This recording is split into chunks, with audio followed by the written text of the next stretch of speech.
अभी हम आपको बताएंगे कि कलयुग को भी दीक्षा दिया है जगत गुरु रामानंदाचार्य ने।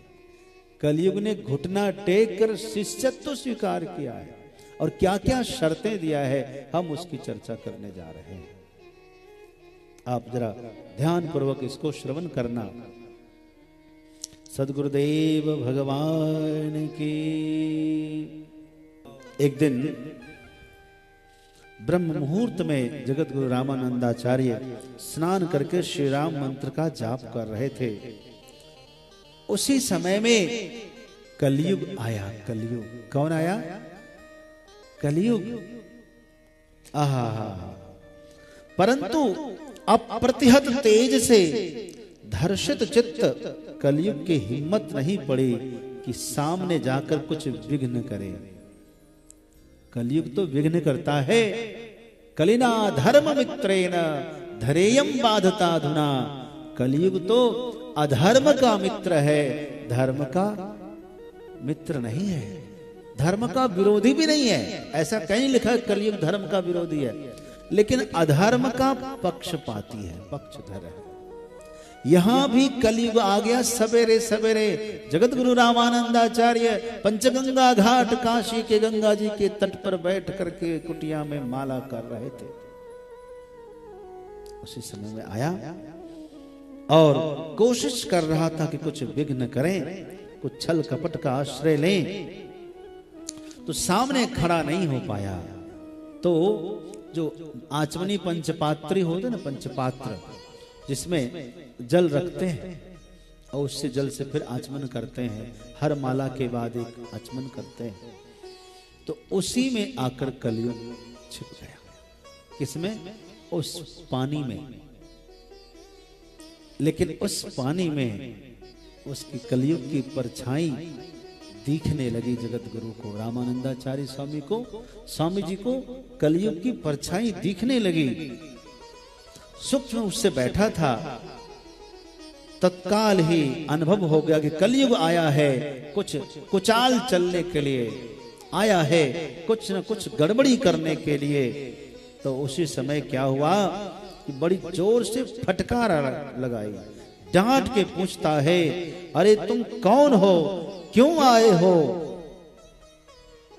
कलयुग डर गया, थर-थर करने लगा और तुरंत प्रकट होकर के बोला, प्रभु मैं कलयुग हूं, सब लोग मुझे बुरा कहते हैं, अतः मैं अपने उद्धार के लिए आपकी शरण में आया हूं। प्रभु मेरा भी उद्धार कर दीजिए, आप मुझे अपना शिष्य बना लीजिए। स्वामी जी ने कहा कि तुम आज तक किसी के शिष्य क्यों नहीं बने? महर्षि वाल्मीकि, महर्षि वेदव्यास जी, इन सब महापुरुष तो थे, किसी के भी शिष्य बन सकते थे।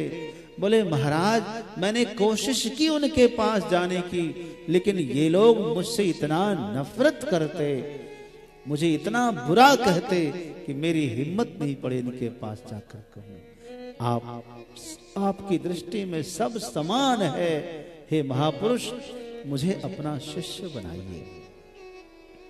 कलयुग ने कहा, नाथ मेरे तारणहार आप ही हैं, सब लोग मुझे क्रूर, कुटिल, कुचाल, दुष्ट, पापी आदि कहते हैं, अधम कहते हैं, पतित कहते हैं, लेकिन आप पतित पावन हैं, आप दीन बंधु हैं, अधम उद्धारण हैं।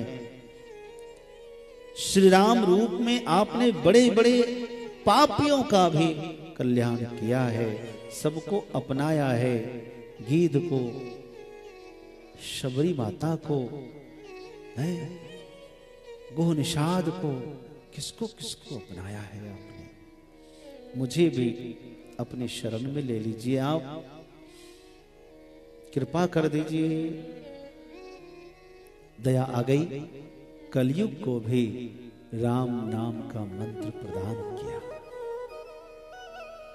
बोलिए कलि पावनावतार जगत गुरु स्वामी जी महाराज की जय हो। बोले गुरुदेव अब मंत्र दीक्षा ले लिया तो कुछ उपदेश कर दीजिए।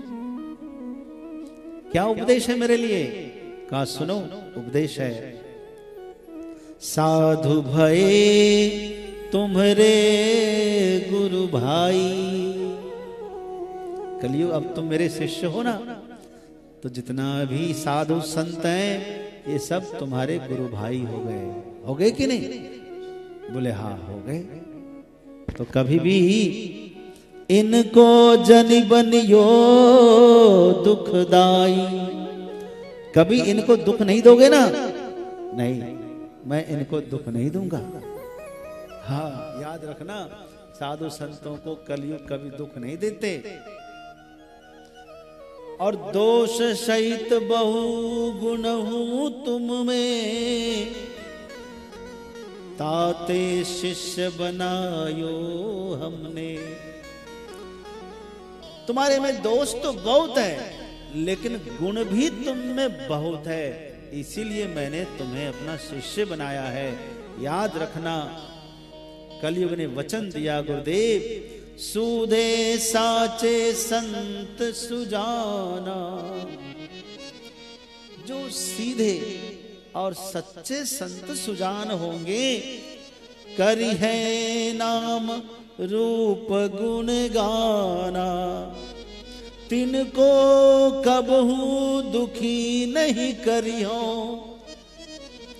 निश्चय तब आयसु अनिसरी हो। निश्चय ही गुरुदेव मैं आपकी आज्ञा का पालन करूंगा। कभी भी सीधे सच्चे संत को मैं सताऊंगा नहीं, कभी उनको दुखी नहीं करूंगा, निराश नहीं करूंगा।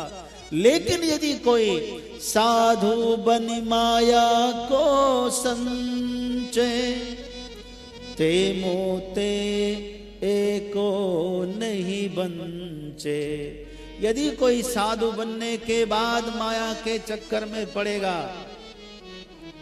संग्रह करेगा माया का, कपट करेगा, दंभ करेगा, पाखंड करेगा, तो ऐसे लोग मुझसे बच नहीं सकते।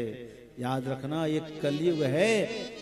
जब कोई पाखंड का आश्रय लेगा धर्म के नाम पर, कलयुग उसको एक दिन उठाकर पटक देगा और जेल में दिखाई देगा। इसलिए सच्चे संत बनना चाहिए। इस मार्ग में यदि वैराग्य है, इस मार्ग में यदि भक्ति है, इस मार्ग में यदि भगवान का और सद्गुरुदेव का भरोसा है, तो कदम रखना चाहिए, वरना कोई जरूरत नहीं इधर आने की। गृहस्थ आश्रम सबसे श्रेष्ठ है, एकदम सुरक्षित किला है।